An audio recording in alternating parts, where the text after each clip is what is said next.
You know those crazy stories about the rich British aristocrats who behave in a very weird way? I'm pretty sure you all know what it is that I'm talking about here. Well, among all of those that we could be talking about, Mad Jack Mytton is perhaps the pinnacle of that crazy aristocrat. I'm telling you this right now, guys, but the story that you're about to hear is going to sound like it's made up, but it's not. A lot of the information that I'm about to present to you comes directly from Charles James Apperley, who is the personal biographer of the man that we are going to be talking about today. And that is what makes him an interesting character in history. Which, I should specify, this is another series that I think that I want to start and I want your recommendations from, so make sure to like, comment, and subscribe right now. But please let me know what other kinds of interesting characters in history we should tell the story of. We've done terrible, we've done complex, but there's many other types of categories that people fall into. And I'd say weird and interesting is definitely one of those wild ones, because who knows where it's gonna go. So in general, when we are talking about mental health in the 19th century, this is usually not with very positive words. Like, care at this time was rudimentary at best and awful most of the time, especially if you were poor. I say that, of course, because being rich was almost always better in the majority of circumstances. Well, except things like the French Revolution, which usually ended in the opposite happening if you were rich. But either way, what typically happened is that individuals with less money, but more mental issues, had a tendency to be locked away in some horrible facility and either to be forgotten about or abused. I don't really know which one you necessarily want to say is better in that circumstance. These asylums were in essence a place where a person could be incarcerated, to be kept away from the better parts of society. But if you were wealthier, well then typically speaking you wouldn't necessarily get locked up in one of these, because a wealthy individual with mental issues might be written off as someone who simply has some quirks. If any of you on TikTok have ever seen the videos by this guy who does the whole thing about Mr. Floofree, you could probably understand exactly what it is that I'm talking about. Though I don't know whether or not I could play the video, even if it's as a form of reaction, that I could show you what it is that I am talking about. You know what? Screw it. I'll cut it if I have to, if it ends up being copyright. Who is that man in the corner? Him? That's Mr. Floofree. He never dances with anyone. He's so mysterious. They say he harbors a dark and terrible secret, or at least that's what he tells everyone. Do you think he's looking at me? Felicity, could I have your dance? Fuck off, Rupert. Yes, of course. What could he be thinking? What could he possibly see in me? The fact that he seems a bastard means that he's definitely the opposite. Yeah, actually, I think if he seems a bastard, he might be a bastard. What could he want me for? Yeah, I think that's quite clear. Choose Rupert. Fuck off, Rupert. You're quite sure? He will ruin your life. He's so mysterious. Avoid that man. Well, I think from that you can get exactly what I mean. John Mytton was perhaps the very pinnacle of what you could call an insane, or rather an eccentric, aristocrat of that very nature. Born on September 30th, 1796 into a well-bred family of Shropshire squires, the unfortunate thing that happened to him as a child is that his father died. Now, while this is very common for many young men at this day and age, it was not very common for this to happen when he was only 2 years old and the sole heir to the entire estate, which meant that this very young boy inherited the family seat at Helston Hall, which was worth over £60,000 at the time, or over £5 million today, but also simultaneously had an income of around £10,000 annually, which, if we want to go ahead and do the math, that is around £1 million today. Like, in short, John Mytton was going to be set for life, and he was only 2 years old. Oh, and for anyone who can't really do estimates on here or understand exactly how much money that is when talking about things in American dollars, that is a good $1.26 million that he was making every year for just doing nothing. The man was loaded. And so it was after a few years of doing a little thing called growing up, if you want to actually describe him as ever having grown up, the young Lord Mytton was then admitted into the Westminster School, which he was then promptly expelled from the following year for fighting a schoolmaster. Like, the man just straight up and went and fought a schoolmaster and got himself kicked out the year after first going into school. After that, they then tried to send him over to the Harrow School, but he was kicked out of that 3 times for varying different reasons. And since from a young age he had already been expelled from 2 schools, and one of those multiple times, that means that instead, in order to get an education, he had to be taught by private tutors at home. And of these tutors, he went through a whole series of them because he kept on playing practical jokes on them and driving them away. Like, in one case, there was apparently an incident where he actually left a horse inside of one of his tutor's rooms. Like, the tutor just came back and boom, there was a horse. But after so many schools and so many different tutors, John would basically achieve nothing from any of this. But despite this, because he was nobility and also wealthy, this meant that he was still, somehow, able to get into Cambridge. Which, okay, that's all well and good, but the funny thing about that whole thing is that he was anticipating that going to school after his life of partying at home was going to be so boring that in preparation, he brought along 2,000 bottles of port. The man was ready to party. Which, yeah, for anyone who doesn't recognize this, port is Portuguese red wine. because it specifically comes from the Porto region here in Portugal. And that is where a lot of England's wines came from because they did not want to trade and give money to the French. That mutual hatred and distrust goes way back in terms of history. Either way, you understand the idea. He brought a ton of wine with him for which he was going to party for the years that he was going to be at school. And I say that, but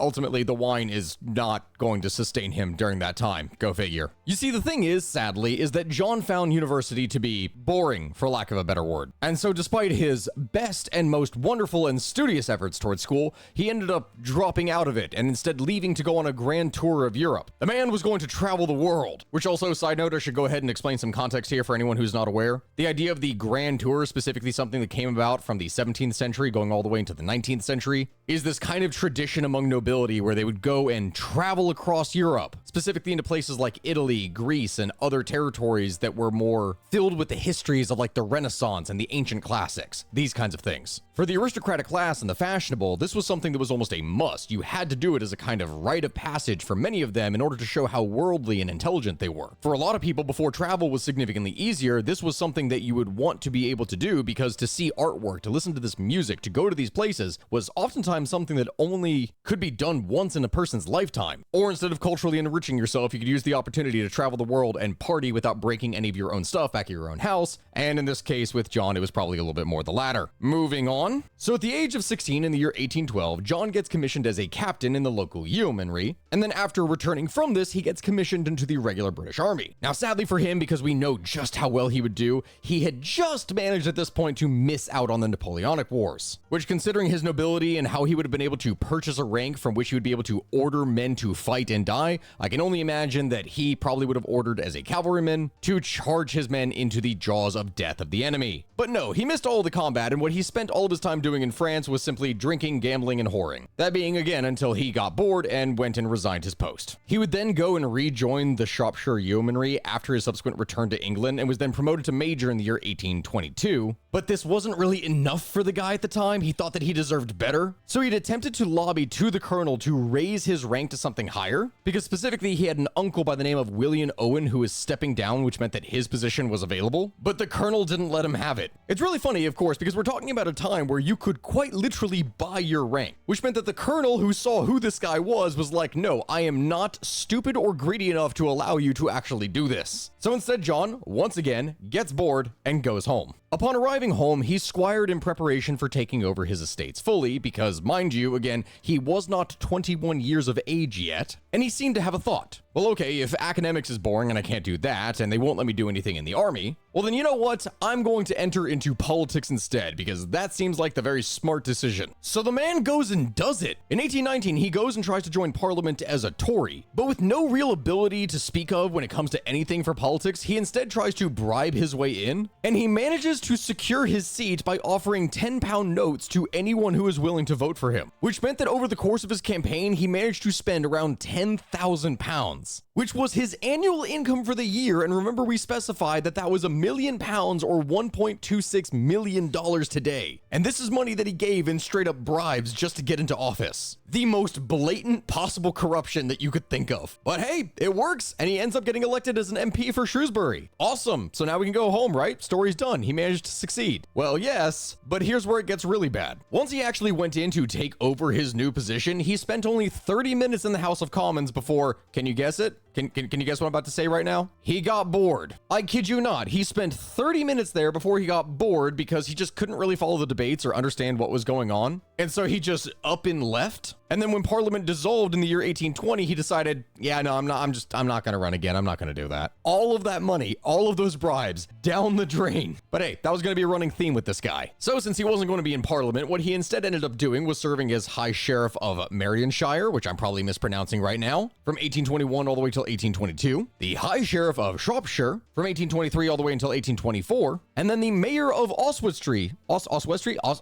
I can't pronounce these damn names. He served as a mayor from 1824 until 1825, which you can understand from the list of what it is that I just gave. He served at each position for a year or under. Never at anything too long because he would very easily get bored and just abandon his post or get fired or any number of other issues. Maybe a combination of all of them, who knows? Meanwhile, the entire time that this is all going down, he is indulging himself in horse racing as well as gambling. And for a time, he was enjoying some degree of success in both categories. In one example, he went and bought a horse by the name of Euphrates, which was a horse that had already been winning competitions, and he bought it, entered it in a race, and it won. It specifically won the Gold Cup at Litchfield in 1825, which was great, but simultaneously, because he got a taste of winning, now he was way more interested in betting and gambling more, which is something that past a certain point he really should have stopped. There's actually one story that goes that in the year 1826, in order to win a bet, John ended up riding a horse right into the Bedford Hotel and up its staircase, onto the balcony, which was then overlooking the dining hall, just so that he could jump the horse over the railing, over the diners, and out through the window, again, all on a bet, because the man was willing to do anything. But hey, in addition to horses and horse racing, one of the other things that he really loved to do was to hunt foxes. And so every single winter, he would spend his time hunting foxes with approximately 2,000 different hunting dogs that he would just change out as he wanted. There were even stories of when the chase got really exciting, one of the things that he had a tendency to do was to strip off all of his clothes and just continue on naked as though nothing was wrong. Like, no matter how cold it actually was outside. But even despite this love of hunting, even then sometimes he would apparently get bored, and when this would happen, he would require that his stable boys strap on ice skates and go on wild goose chases looking for mice. I don't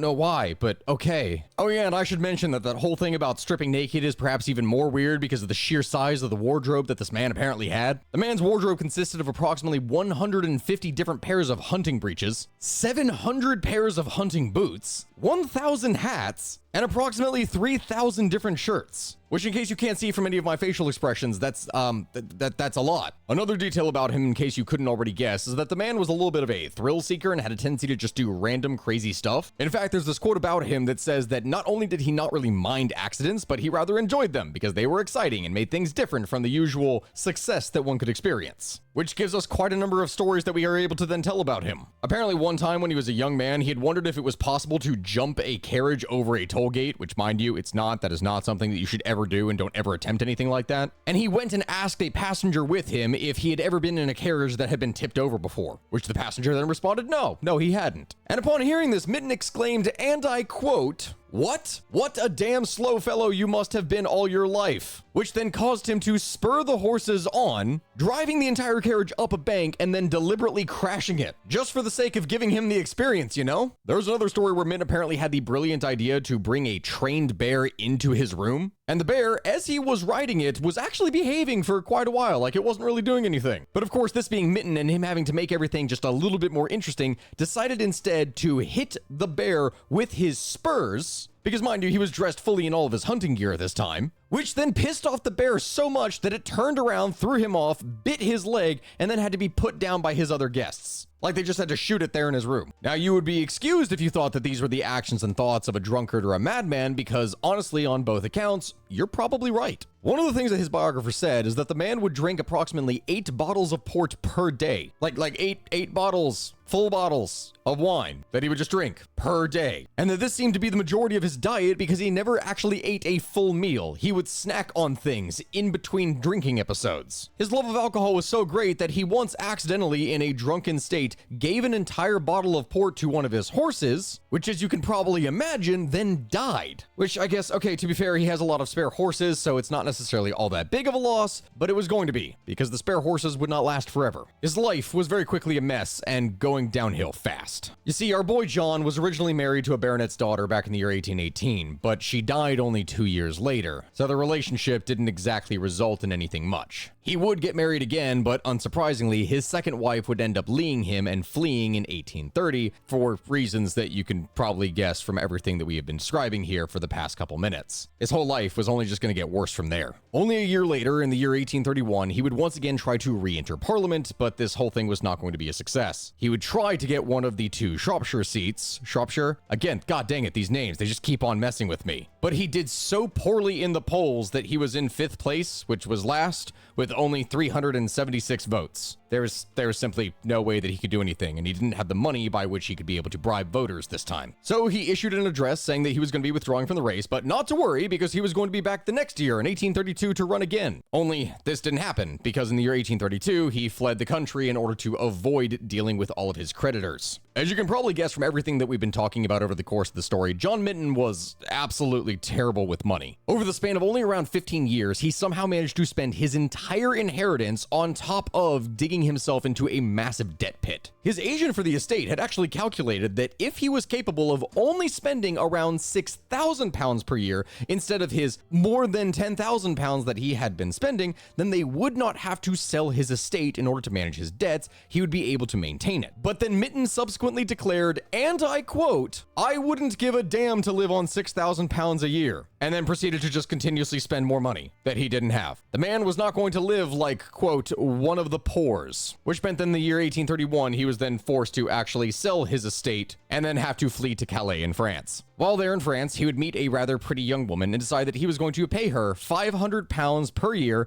if she would stick around and hang out around him as his, quote, companion. To which she would agree, and she would actually stay with him for the remaining years of his life, though, to be fair, that didn't actually end up being all that long. As an example of one of the antics that he got up to before he died, one of the things that he did during his stay in Calais was to try and cure his hiccups by lighting his own shirt on fire. He did this, and then one of his guests and servants were forced to beat the flames off of him, where he then collapsed into bed. By this point, as you can probably guess, he was getting pretty sick, mentally and physically. Thus it was in the year 1833 that he went and returned back to England, but since he had mountains of debt, this meant that immediately upon coming back, he was seized and thrown into prison, where he would die in 1834, still in debt and suffering from terrible liver disease. Those who managed to view him at the time described him as, quote, a round-shouldered, tottering, old young man, bloated by drink, worn out by too much foolishness, too much wretchedness, and too much brandy. So ends the story of John Mad Jack Mytton, perhaps one of the craziest dandies to ever exist in English history. Everyone, thank you very much for watching. This has been Stakuyi with the History of Everything podcast. Thank you very much for watching. Remember to like, comment, subscribe, and let me know in the comment section below what other kinds of interesting characters and histories you'd like me to make videos about. I do really enjoy these, and I find them to be a lot of fun. So let me know, and besides that, I will see you next time. Goodbye, everyone, and thank you.